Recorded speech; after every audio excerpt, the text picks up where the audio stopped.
என்னை நானே தெரிந்து கொண்டேனே மகனே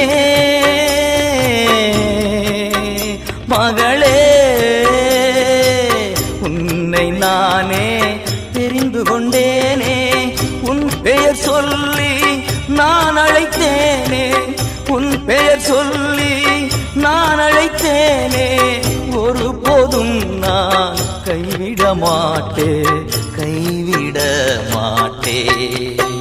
வழியும் சத்தியமும் ஜீவனும் நானே.